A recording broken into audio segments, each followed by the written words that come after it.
You're on mute, Marianne.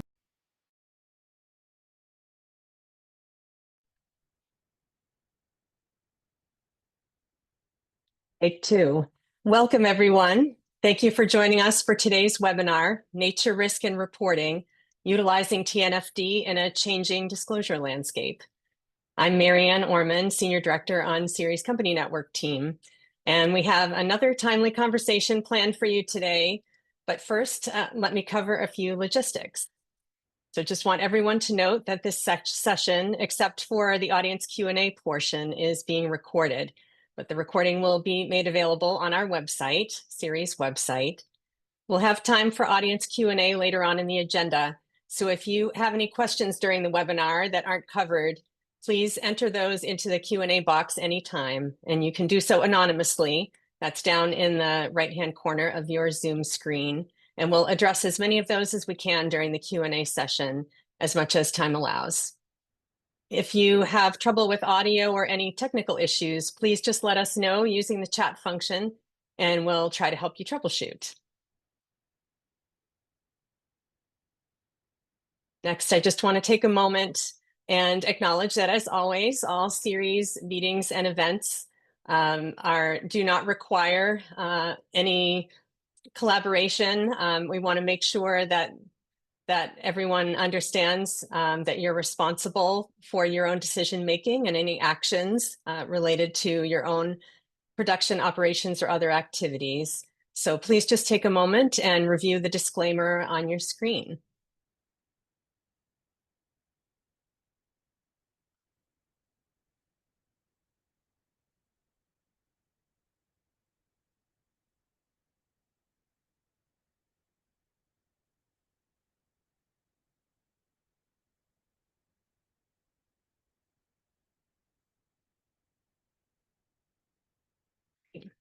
Thank you very much. We also just want to take a moment to acknowledge Ceres. We're a nonprofit advocacy organization, and we're working to accelerate the transition to a cleaner, more just and resilient world. But we can't do this without acknowledging the deeply traumatic history of colonialism against Indigenous people and their land. So we want to take a moment to acknowledge that our office headquarters is in Boston, Massachusetts, and is on the traditional land of the Massachusetts people. And as we kick off this session about nature and biodiversity, let's take a moment to honor the commitment and deep knowledge of Indigenous land protectors everywhere and make sure we're following their lead in the work ahead.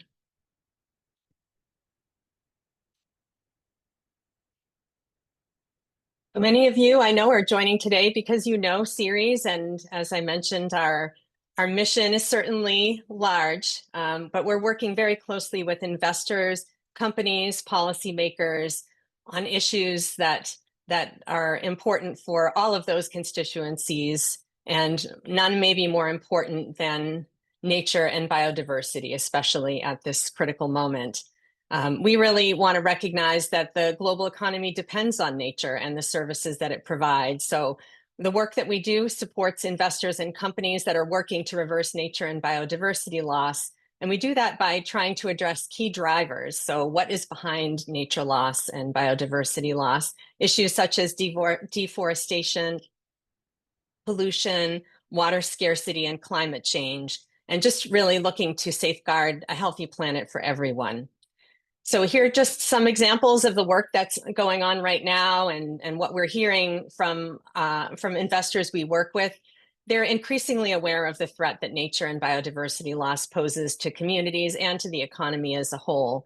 So we're working to support and educate them and help address nature and biodiversity risks within their own investment strategies, as well as with the companies they invest in.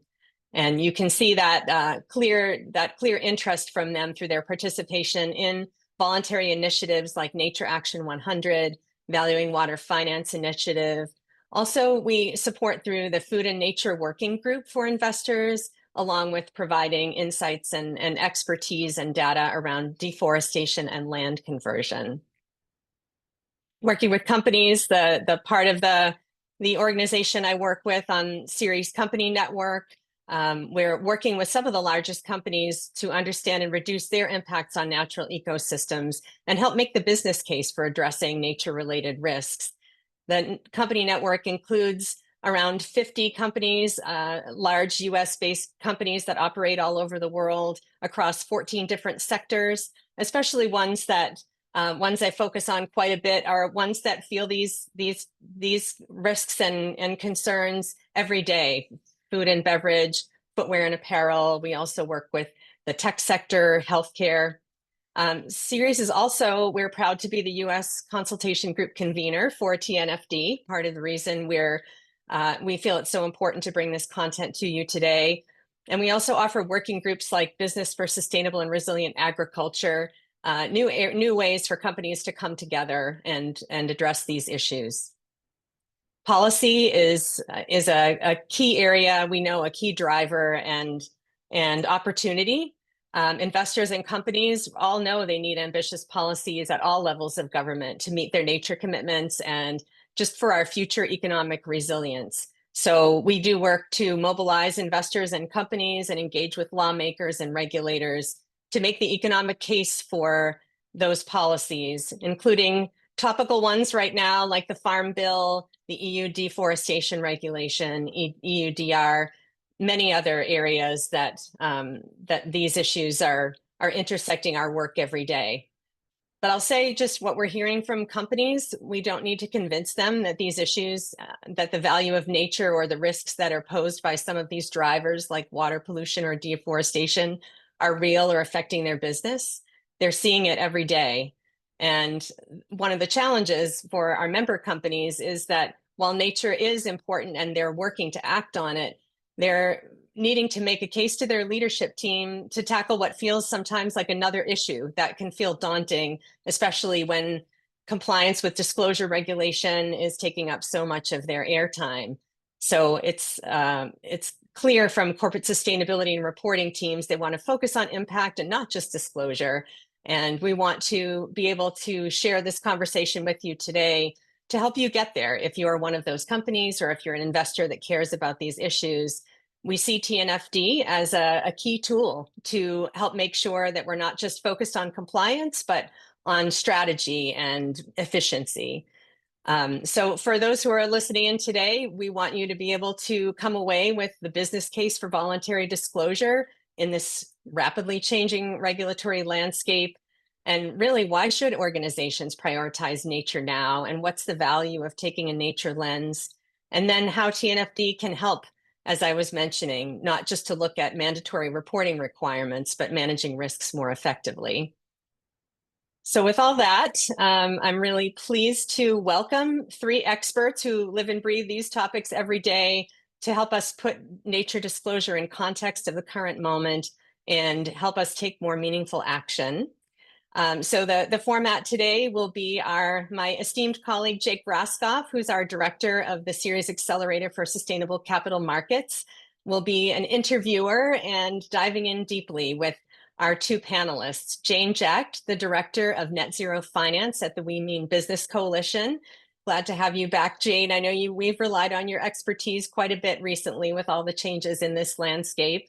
And a warm welcome to Alessandra Melis, Associate Director and also leads for Standards and Regulatory Engagement at TNFD. So if you're wanting to learn about these topics, these are the experts that you want to be hearing from. So Jake, I'll turn it over to you to ask all the questions we want answered. And we also encourage everyone to, once again, use the Q&A function in the bottom right corner so we can make sure we answer the questions that are burning for you. Thanks so much. Thanks so much, Marianne. So I have the distinct pleasure of interviewing our 2 expert panelists here on this topic. Some of you who may have joined the convening we held for Ceres Network members not even 2 weeks ago, where Jane spoke about the EU Omnibus. I'm sure we'll be covering some of the same ground since that is a topic on a lot of companies' minds right now. But I wanted to start with Alessandra and just give her the opportunity to give us a brief introduction of TNFD and how it approaches interoperability, how the framework is aligned with and can assist companies in meeting regulatory expectations such as the CSRD and the ISSB, and these other topics that we're going to cover in more depth. So I want to turn it over to Alessandra to give us that high-level introduction first. Yes, absolutely. Thanks a lot, Jake, and pleasure to be here. I believe there should be a few slides. Thanks a lot. I think if we can start from the first one, 2 slides up. Also, this one is very important, but I wanted to make sure. Yes, thank you.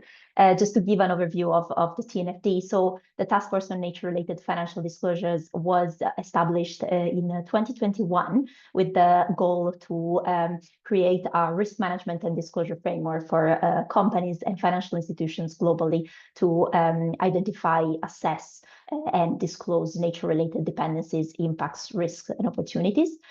We launched our framework back in September of 2023. And we say that the TNFD is a market-led, science-based, and government-supported initiative. It is market-led because it is led by 40 task force members that you can find on the right-hand side, coming from different backgrounds and different regions all over the world.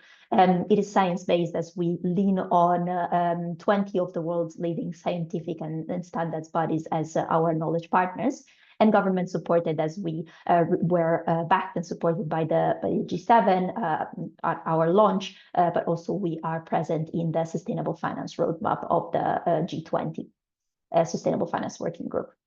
I think we can move to the next slide.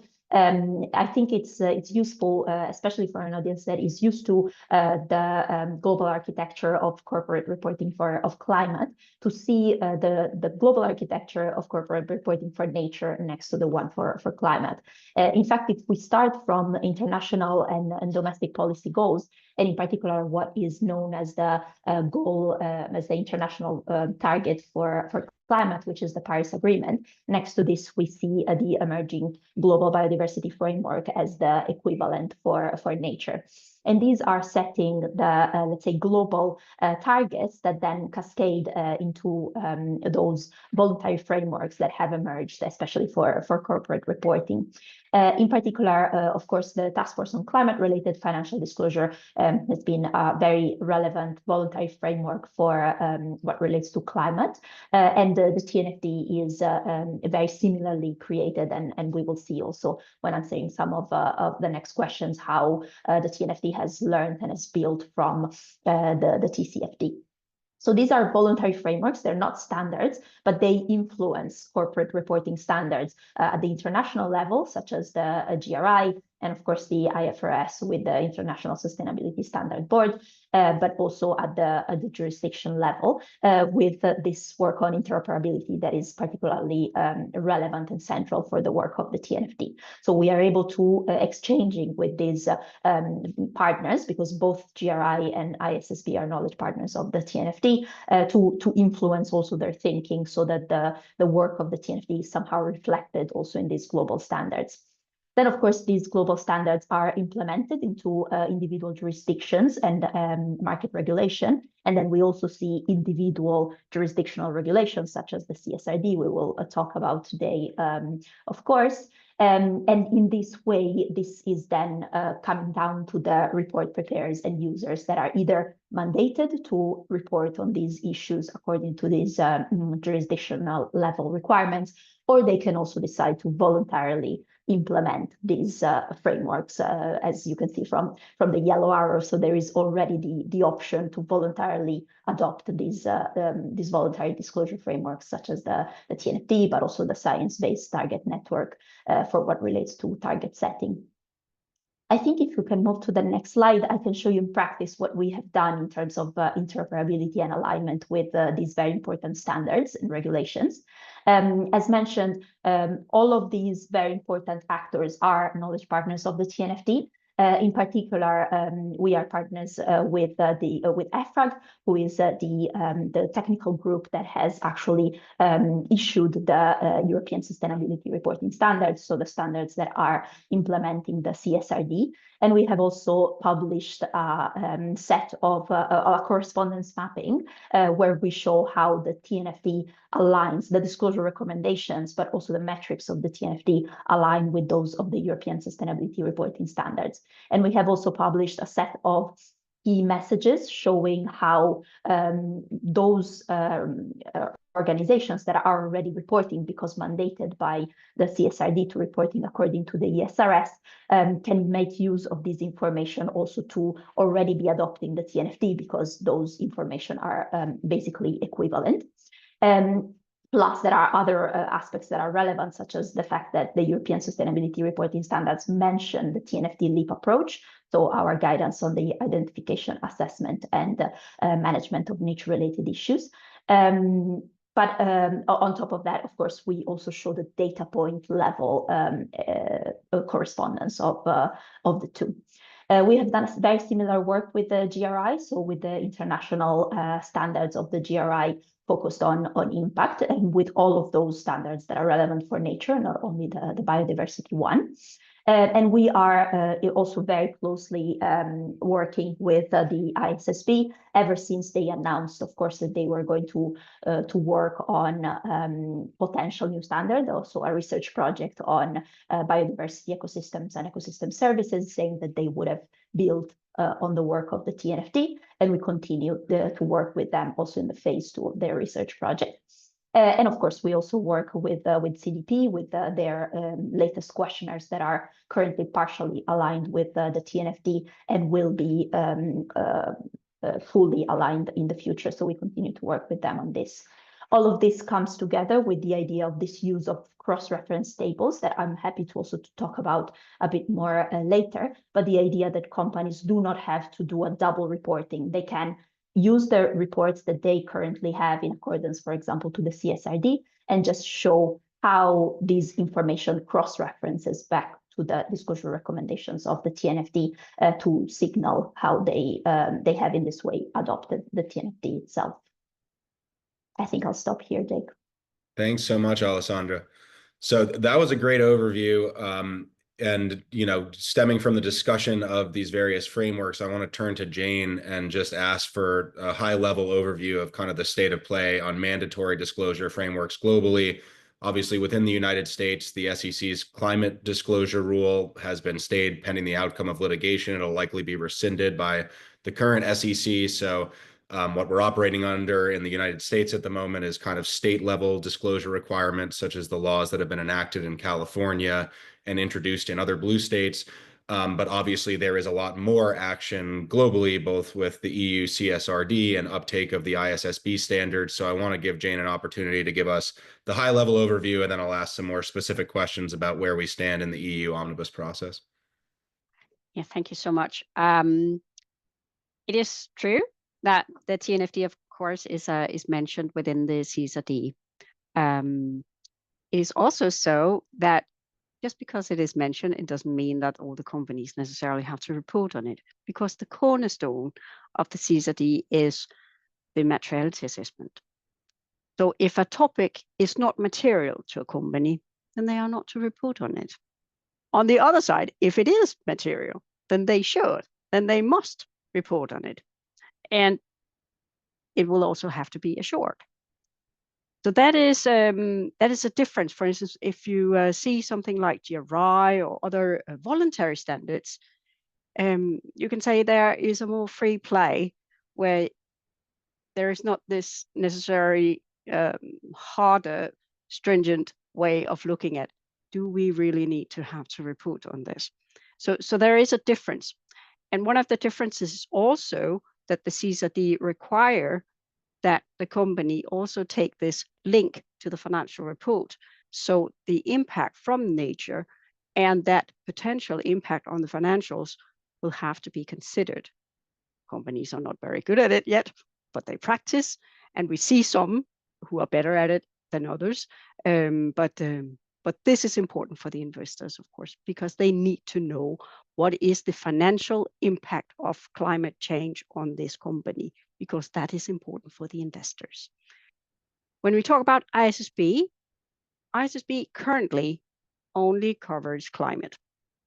There is some talk about enlarging ISSB with other topics, could be nature or biodiversity or something else. We do not know yet. So yes, there is a dialogue definitely with ISSB, but that's not the case right now. Great. Thanks, Jane. So the CSRD, it's fair to say, is unique in terms of the topics covered. It truly does cover the E, the S, and the G. It's not a climate-specific disclosure framework like most of the other, disclosure schemes we see globally. So it's worth talking more, and I think we'll cover this in increasing depth throughout this webinar, but talking more about what's happening right now in Europe with the omnibus process. So there are some pretty foundational changes under consideration for the CSRD, the CSDDD. EFRAG has been tasked with recommending certain simplifications to the actual reporting data points. So I was wondering if you could give the audience an overview of where things stand in that process and the scope of changes we might expect to these directives. Yeah, sure. If I can. There are many discussions going on, I can tell you. And right now, we don't know. Right now, there is a discussion, for instance, on are we to pull out entire topics, for instance, biodiversity, or are we more to make it in a different way? I would suggest that EFRAG suggests that we have a stricter DMA where we focus on that the companies report on what is truly material for them. And that we don't necessarily see today. And we also see that at least for the large listed companies who have reported the first time here in 24, for reporting year 24, they report extremely long reports. And not all of it can truly be material. So therefore, we probably need to see a refocus on what is truly material. And for some companies, nature will be super relevant, super important, super material. And if they did not include it, it would be so strange. And they will probably get some questions at their at the general election. So there will also be some where it will not be super important and they will probably not report on it, and they should not, because then they are actually filling their report with what we call clutter. Right. So I think, this leads well into our next topic, which is how the TNFD framework can help companies actually manage financial risks. Series' view is that financial disclosure is ultimately about managing risks. It's not just about transparency for your investors and other consumers of the disclosure. It should also provide benefits for the reporting company and not just those consumers of the disclosures. And Jane mentioned the DMA, the double materiality assessment. The CSRD is unique in that you are not exclusively looking at financial materiality, how these risks impact your company, but you're also sort of employing the GRI approach of impact materiality. How am I as a company impacting all my stakeholders and contributing to these risks? So Alessandra, I think that conversation of materiality for the company is certainly more mature in the climate reporting space. Could you sort of explain to the audience how you see the drivers of nature loss differing from the drivers of climate change? And then how would that difference affect what risks companies and investors are looking at? Sure, and also happy to provide an overview later on. I think we have a slide for a later question on the approach of the TNFD to materiality, and I can touch upon the way in which we scope financial materiality versus impact materiality and the double materiality in general. I think what I should have mentioned earlier when it comes to nature and climate, so this nice interconnection, is that when the TNFD has worked with the ISSB, of course, there is also an aspect that is not only on the S2, which is the IFRS standard on climate, but also there are a lot of important alignment done with IFRS S1, which is the one on general sustainability risks. So whenever a topic, even beyond climate, is considered to be material for, it should be disclosed even beyond climate, thanks to this, let's say, higher level type of standard, which is S1. But going into the details of how climate change and nature loss are related, of course, the associated risks and the corporate actions related to climate change and nature loss are highly intertwined. In particular, when looking at the scientific definitions, which are the basis used to conceptually design our framework, climate change is actually seen as one of the 5 drivers of nature change, according to the Intergovernmental Science Policy Platform on Biodiversity and Ecosystem Services, IPBES, which is the equivalent to the IPCC on climate. And climate change is one of the drivers alongside land, freshwater and ocean use change, pollution, resource use, and invasive alien species. Additionally, when looking at the concept of nature, and a concept that we also use within the TNFD, nature refers to the natural world, which includes the 4 realms of land, ocean, freshwater, and atmosphere, which means that climate is already taken into consideration when we talk about nature more generally, when looking at the realm of atmosphere alongside the concept, for example, of air quality. This means that climate change needs to be taken into consideration alongside the other drivers of nature loss in order to properly define and assess the nature-related risks that may be affecting the business and hence may be material. But of course, we have to acknowledge that there are differences, especially in the measurement of these drivers. For example, nature-related impacts tend to be location-specific, whereas the location of greenhouse gas emissions does not necessarily matter to its impact on climate change, even though it should be noted that climate-related physical risks are also highly influenced by location-specific characteristics. So it's not that location does not matter when it comes to climate risks. There is also the fact that there is no single global nature goal and an agreed indicator akin to the 1.5 degrees global temperature change target for climate change. So the Paris Agreement that I showed in one of my first slides. This does not mean that many of the frameworks that exist or the governance structures or the data systems developed for climate cannot be adapted or extended to incorporate nature-related risks. So rather than starting from scratch, organizations can evolve their climate risk management to take into account the broader set of environmental drivers that affect their operations. So all of the other drivers that influence and have an effect on nature loss. But bearing in mind that in order to capture the full extent of these risks, often more granular data or context-specific analysis is also needed. Thank you, Alessandra. So, Jane, I want to return to you for a moment, and I'm not letting you off the hook so easily on this omnibus process. It's been 1 month to the day since the European Council gave final approval for the Commission's Stop the Clock Directive, which postponed the near-term compliance dates for both the CSRD and the CSDDD. So the CSRD compliance has been postponed by 2 years for Wave 2, which is the large companies that have not yet started reporting, and then Wave 3. So what we're looking at now is potential changes to the substance of these directives. And that may take the rest of this year and potentially spill into next year, but we're discussing potentially an 80% or more reduction in the number of companies reporting under the CSRD. There's a lot up in the air.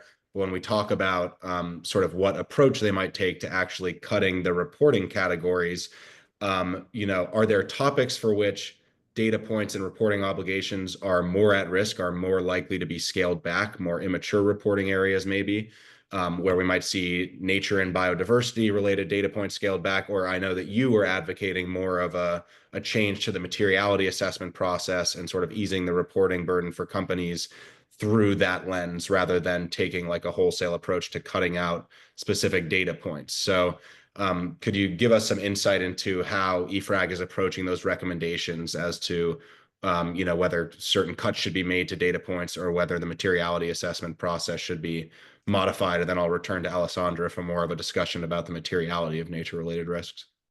There are some who are suggesting that you take out the entire topics of various things, and especially you could say the more immature parts of the reporting. Biodiversity is one of them. It is, no matter how we look at it, it is more immature compared to, for instance, climate reporting, which is extremely mature. That will, of course, be very unfortunate because there will be some companies who will then be misrepresented towards their stakeholders if they are not to report on, for instance, biodiversity or human rights or whatever topics they may take out. That is, of course, problematic. But But there are others who see it in a different way, that it's a lot simpler, just taking out X amount of IROs, and then you are good to go, and then you have fulfilled what Ursula von der Leyen would like, namely to have an 80% reduction. And maybe that is what is happening. We don't know. There was a discussion yesterday in the European Parliament, and there are some who also suggest to increase the amount of FTEs within the company before they are to report. That is also an easy way. It doesn't simplify things, it just reduces the amount of companies who are to report. And it doesn't change a lot, because the thing is, we still have large banks, and we still also have large customers who will ask other companies to provide information to them. So if you have supply chain information also on nature, then that will still be requested from you. So no matter how we turn this around, it will become odd, especially if you are in the flag sector. Then it becomes weird if you do not care about nature. That will be pretty odd. So there will be some discussion yet to be seen on whether it will be entire topics they will take out, or it will be both better DMA, but hopefully they will also look into, we have a lot of May reports elements. I think it's more than 20% of all the report elements which are May reports. That is odd. Then we also have a lot of more technical things on entity specifics, and we have a lot of technical things that you could easily take out and thereby actually simplify the reporting. But it's not as easy to convey, so I'm not entirely sure they can persuade the Parliament to go down that road, but it would be simplifying a lot if they did that. But it's a matter of how they want to frame this also. What is it actually they want to do? And we don't know yet. But there is a discussion. And unfortunately, Alessandra, I cannot promise you they will not take it out. They may. Right. A lot of uncertainty at the moment, although Jane, you raised an important point where, you can try and put a cap on value chain reporting and exempt companies from supplying this information, but there's nothing stopping a counterparty in your value chain from requesting this information of you, and you're still at more of a competitive advantage if you're prepared to supply it. So, Alessandra, let's take the optimistic view that the European Union is going to sort of take a scalpel to the materiality assessment process rather than cutting out whole sections. So I guess, what is your view of the materiality of nature-related risks, both through a financial materiality lens alone and through the EU's double materiality lens that accounts for impacts as well? Of course, and happy also to answer some of the questions that I see in the Q&A that are relevant to the materiality assessment. And if we can show, again, the slides, sorry for this back and forth, I thought it was useful to show, yes, this slide, perfect, to show our approach to materiality. So first of all, to answer to the question asking how do companies determine what is material to their company, this is really the core of the issue.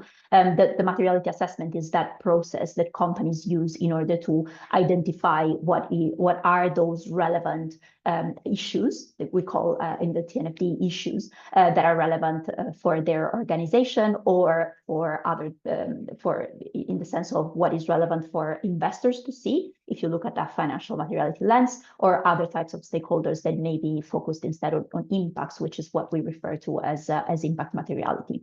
This materiality assessment process called double materiality assessment, so DMA, when we look at companies following a double materiality approach.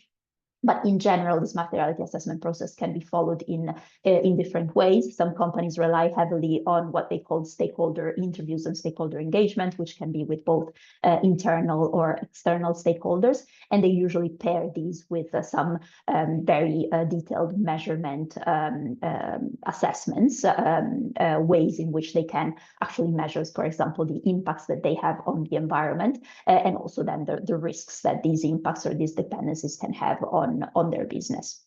When looking at the TNFD approach, we decided to use a so-called flexible approach to materiality. So this means that companies using different types of approaches, a financial materiality or a double materiality approach, can still use the TNFD. and in this way, make it a flexible way in which they can report their nature-related issues.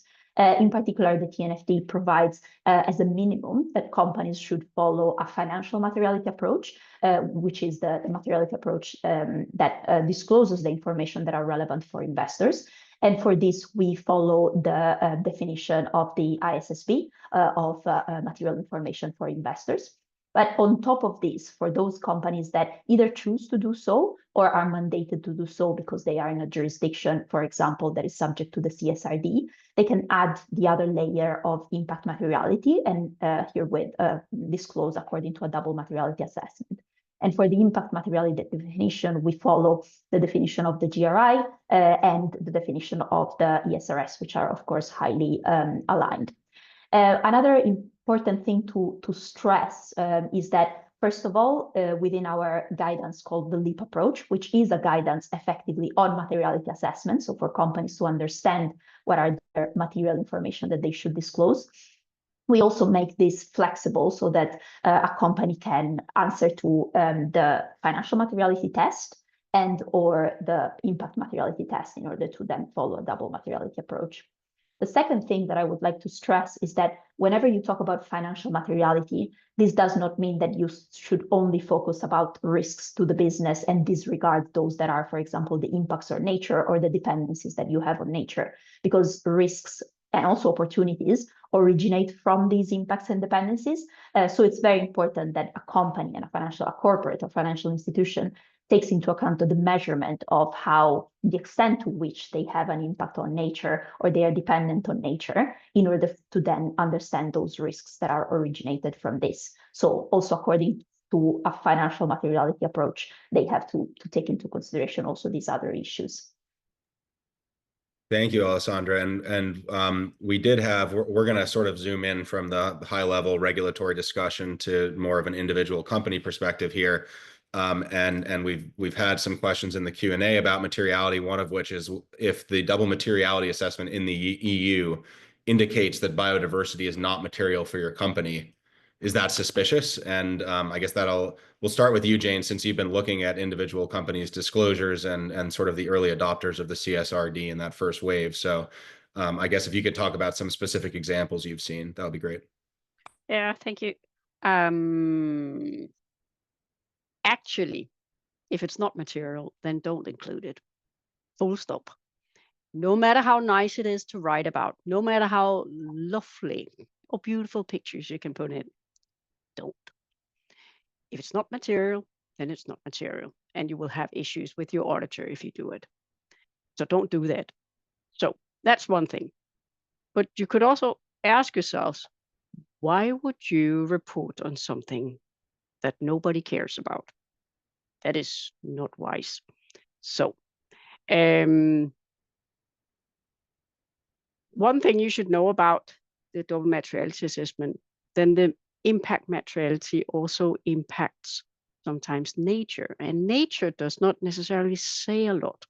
So some of the DMA is also related to stakeholders who are perhaps a bit more difficult to have a dialogue with. So some companies should consider the impact they have on a stakeholder who cannot say yes or no. So the silent stakeholders are, of course, more tricky to work with, but nonetheless, they are also important. But it is important to understand when it's really material and when it just feels good. There is a difference. So, Alessandra, going off of that, we know that TNFD has seen a major uptake of its framework around the world. There were more than 500 organizations committing to getting started with reporting on their nature-related issues. Adoption in the United States, correct me if I'm wrong, is falling behind a bit. So why should tackling nature-related issues be a priority for U.S. companies? And in what situations do you see these risks being material? If you could sort of use some examples. Jane, wisely noted, don't report on what's not material, but I suspect that if you particularly employ a double materiality lens to these issues, it should be material for a lot of companies. So if you could just sort of take the company approach on why these issues should be a priority. Of course, and also happy to answer myself. I like the question about whether it's suspicious for a nature not to be material on a double materiality assessment. I fully agree with Jane. If something, this is the approach to corporate reporting. If something is not material, it should not be disclosed, because actually there is also within the ISSB, the CSRD, the concept of not, let's say, distorting also the information, because it can be then confusing to for those that are actually reading your reports if you are adding lots of information that is not material. Though it is also true that if something, if a company is operating in a particularly sensitive location or is in a sector that could be highly exposed to nature-related risks, I think it's fair to be suspicious, both as an external stakeholder, but considering that also investors may be suspicious, who are the ones that are the primary users of corporate reporting. So thorough materiality assessment does exactly this, makes a consistent and structured assessment that makes sure that those issues that are material, be it nature-related dependencies and impacts, be it nature-related risks and opportunities, should be disclosed if they are particularly relevant in terms of the financial effects that they cause to the business, or if looking at double materiality approach at the effects that they are having on nature. This said, indeed, talking about the uptake of the TNFD, as you also mentioned, Jake, yes, we announced at COP16 that over 500 companies and financial institutions across sectors, geographies, and sizes are leading the way by committing to integrate nature into their corporate disclosures and strategies, with over 100 first-generation TNFD disclosure reports that are already published, and we are also tracking some of them, not even all of them, in our website. These organizations span 54 countries or areas and 62 industries, and together they represent $6.5 trillion in market capitalization and almost 18 trillion in assets under management. This means that we are seeing how companies that have moved early to try to identify, assess, and quantify these nature-related issues can demonstrate to be better equipped to manage these risks and able to unlock new opportunities. With respect to other countries, and especially looking, for example, at certain Asian countries, we have a lot of adopters from Japan, or looking at Europe, of course, because of CSRD. It may be true that US companies and financial institutions are still in earlier stages, at least for what relates to adopting, so to publicly signaling their intention to disclose according to the TNFD. This does not necessarily mean that they are not already advancing instead in their assessment of these nature-related risks. But the few considerations need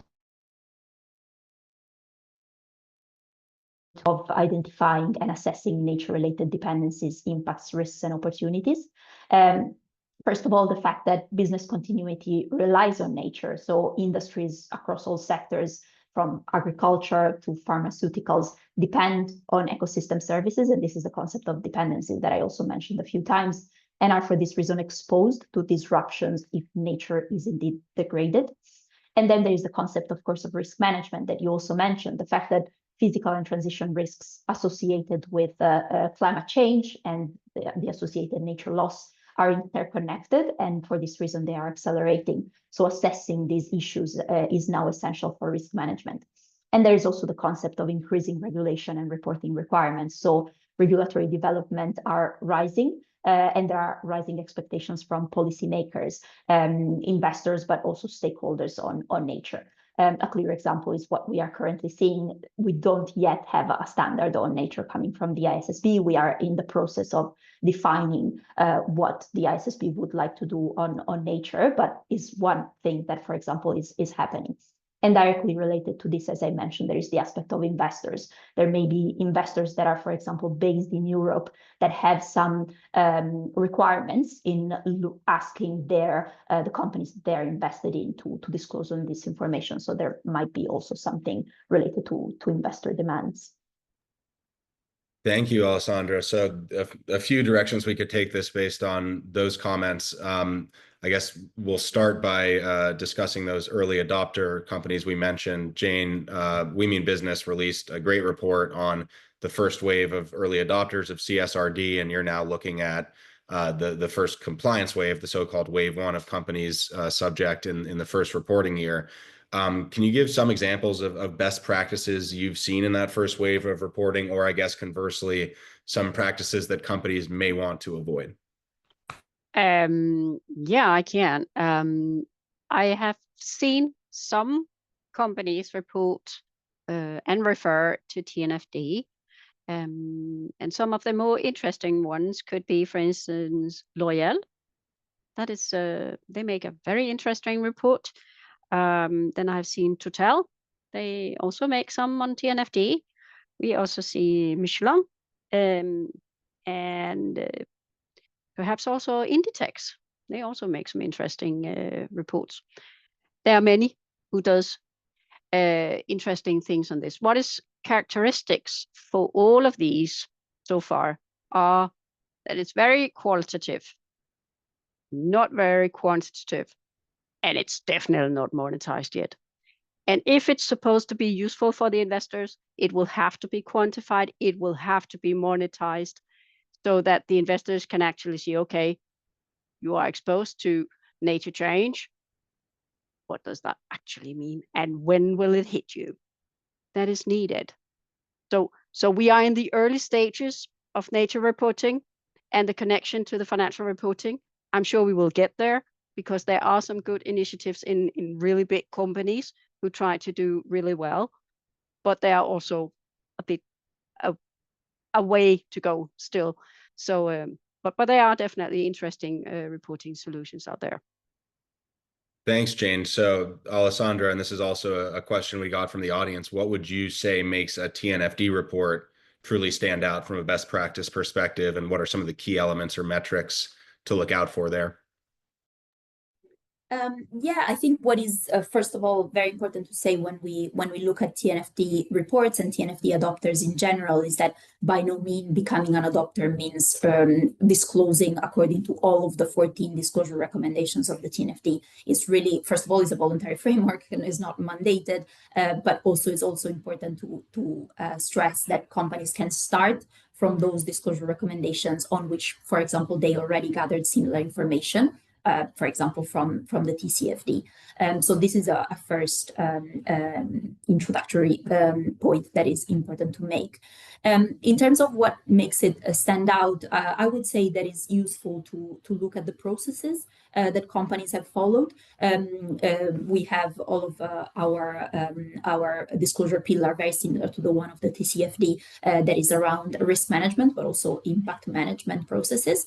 It's interesting to see from companies the processes that they have followed in order to understand, for example, what nature-related issues are material for them. But in general, I find particularly interesting when companies are able to disclose on those issues that they have identified that are particular material for them, and they show them in tables, for example, or they show the potential financial effects that they have identified. Some companies have even, especially in Asia, produced scenario analysis that is quite aligned also with the approach of the TNFD, and it's very interesting to see how they're testing their resilience also to these new risks. In terms of, was there a question on?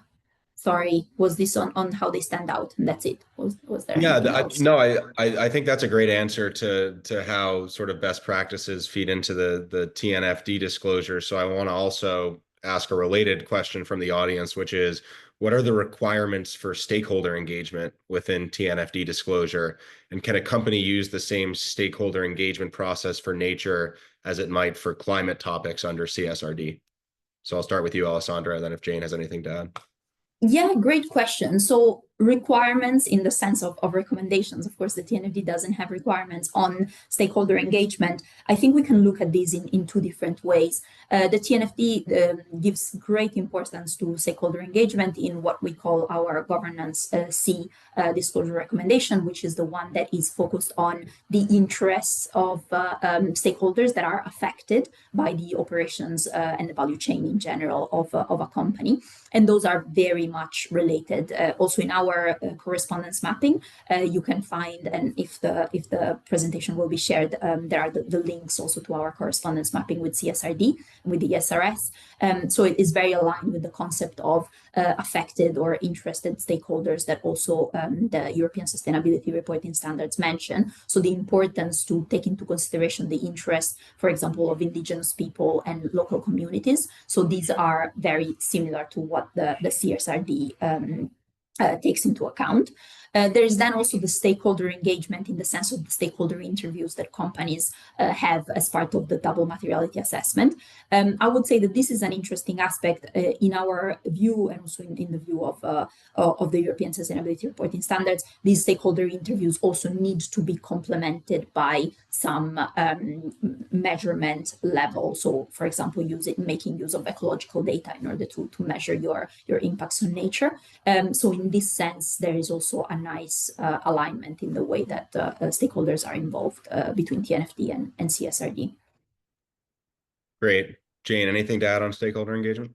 Yeah, a bit, because when I read the question, which is a good question, I get the sense that the question is, are you to do two different?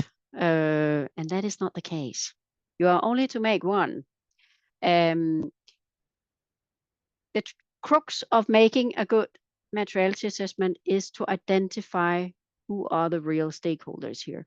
And it's super difficult. And it's not a science. And you cannot say, these are the ones and nobody else. It is super difficult. So therefore, you will have to have a process for identifying these stakeholders, and you will have to have a dialogue with your auditor to figure out, do they agree that this is what we do and this is the process for the engagement? Then you are doing things pretty well. If you only talk to your employees and your customers, then likelihood is it will not be sufficient. So, but you are not to have several different kind of DMAs or materiality assessments. There is one which is done for all the topics, and that is how you identify what is material, what is not material. Great. Thank you, Jane. On the topic of sort of whether nature-related disclosures should follow a different pathway than the other sort of climate disclosures that companies may be more accustomed to, Alessandra, for companies that manage and disclose their climate risks already, according to the TCFD framework, are there parts of TNFD that require assessments very similar to those for climate change? Are there parts that are notably different? Sort of how should these companies be looking at TNFD if they're used to the climate reporting, but not necessarily the nature side of things? Yeah, absolutely. A very relevant point. When I talked about our alignment and interoperability, I did not perhaps touch upon enough how our first interoperability or our first alignment, which was building on the TCFD. In fact, the TNFD builds on the foundation laid by climate frameworks, such as the one of the TCFD, which of course was embedded now in the ISSB. This means that this makes it easier for organizations to integrate nature-related risks into existing processes. And this means that also that companies can leverage their climate efforts to accelerate progress also on nature. In particular, TNFD provides the same architecture, the so-called disclosure pillars for nature, as the TCFD does for climate, offering this widely recognized structure for nature-related disclosure.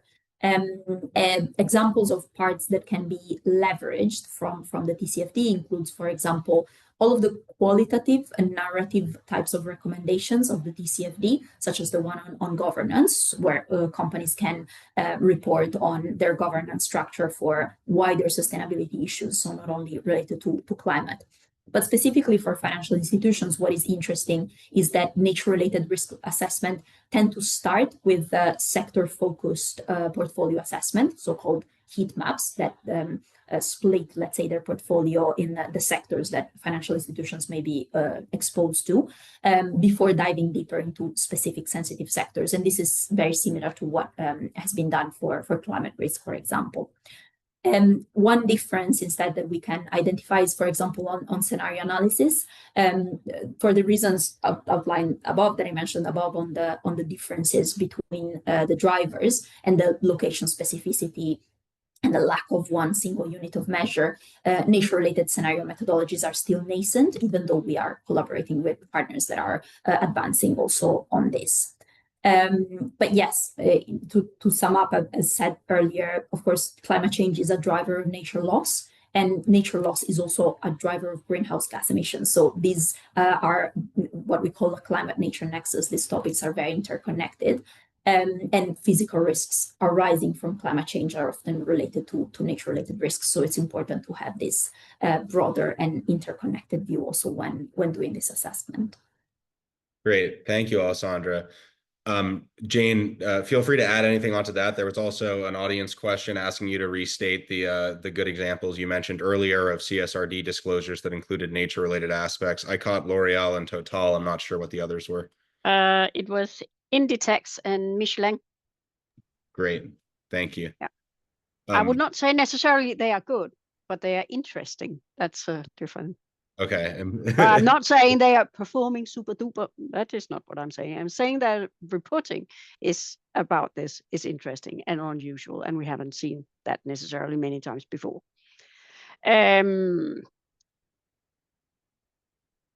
I would like to stress perhaps also there might be one or two financial people here in the audience. The way they should think about this is that nature may be important for the impairment testing of the company's assets, and nature may be important for the provisions the company has, and it may be important for contingent liabilities.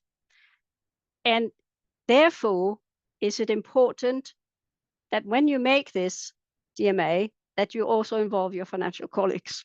Because if they are not involved, it will not be right. It is super simple to say it that way. So I have seen some reports where it's pretty clear financial people were a long way, and that is not good. So you really need to have a good co-work. And some of this stop the clock could actually be good, because that could actually bring some companies who are to report in wave 2. They get the chance now to get people gathered and get to know each other and get a good sense of, okay, how do we make a good materiality assessment that makes sense both to financial people and sustainability people? And that is important. And that will also be important for the TNFD reporting to make sense also for the investors. Great point, Jane, and also a good optimistic note to end on. We can spin the 2-year stop the clock on CSRD as an opportunity for companies to get even better prepared, rather than an excuse to sort of go pencils down and not think about these topics for a while. There are a lot of great questions. I want to thank the audience for the engagement here. We could have spent more time on these, and we'll save some for future sessions, hopefully. I want to give Alessandra and Jane an opportunity to give any closing thoughts, things they might not have had an opportunity to mention in previous rounds of comments before we close out. Alessandra, anything? No, I just saw lots of good questions. Of course, I can ask the audience to also engage with the material of the TNFD. For example, I saw a question on scenario analysis. We do have guidance and discussion papers on this that provide a few tools, and of course to reach out for any question or interest in potentially adopting. Thanks a lot. Yeah, I don't have a lot either to add, but I will of course just make a teeny tiny advertisement for in a month or so. There will be a new report on the 24 reports of the CSRD reports from wave 1. So hopefully many of you will have a sneak peek into what does that look like? Could we be inspired? Perhaps we could. Thank you, Jane. And I'll add an additional advertisement for the early adopters report that We Mean Business released last year, which had examples from companies that chose to adopt CSRD compliant reporting before it was actually required to do so. And that's, if nothing else, a good look at how some of the companies visualize and present this information. So we only have a minute left here. I want to thank everyone for joining us. If we have any slides to put back up to close us out, we can do so now, but recognizing that we're just about at time, I want to thank the audience for joining, and please see all of our upcoming events, ceres.org/events. Thank you, Jane. Thank you, Alessandra. We really appreciate your expertise. I know the audience benefited from your insights. So thank you again. And with that, we'll close out.